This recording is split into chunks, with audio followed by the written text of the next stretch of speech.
This is Jeff. Jeff works two jobs. He serves his community as both a firefighter and an EMT, but he and his family still find themselves underinsured. While he works long days and nights, his pregnant wife Sarah suffers from complications, and with their limited income and poor quality of health insurance, they do not have the resources to afford potentially life-saving treatment for herself and their baby. This is a terrible situation for any parents, especially for a father serving us as a first responder. But the worst thing about this situation is that Jeff and Sarah are only two of 41 million underinsured Americans, not to mention 37 million more who are not insured at all. We must acknowledge this issue, and we must work together to solve this problem that is plaguing our nation. This is why we are urging you to vote in favor of universal health care.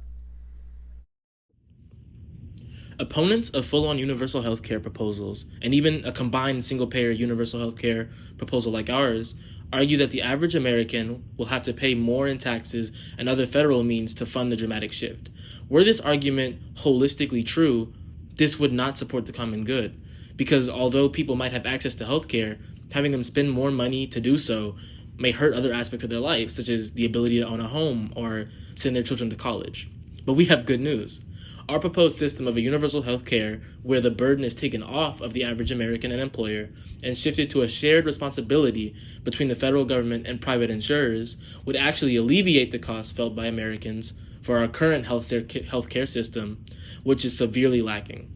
Currently, individuals and their employers pay more than half of the overall cost of healthcare in the United States. Under our proposition, that cost will reduce to almost zero. Moreover, a country that spends more in healthcare right now than any other country in the entire world, and yet still ranks below 30th in maternal mortality rate and fetal survival rates, is a country that is failing Christ's and the church's teachings on the common good. As Christians, we know that we were all created in God's image, that we were created good, and knowing this, we should have a mutual respect for each other, knowing that we carry God's dignity.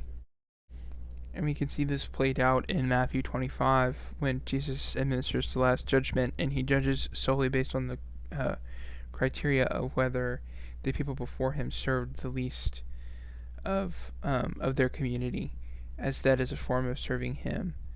And so likewise, we should judge our healthcare system and its treatment of the common good on the basis of whether or not it is actually serving the needy, and it is only fulfilling the common good insofar as it is serving the least of these and giving aid to the disenfranchised.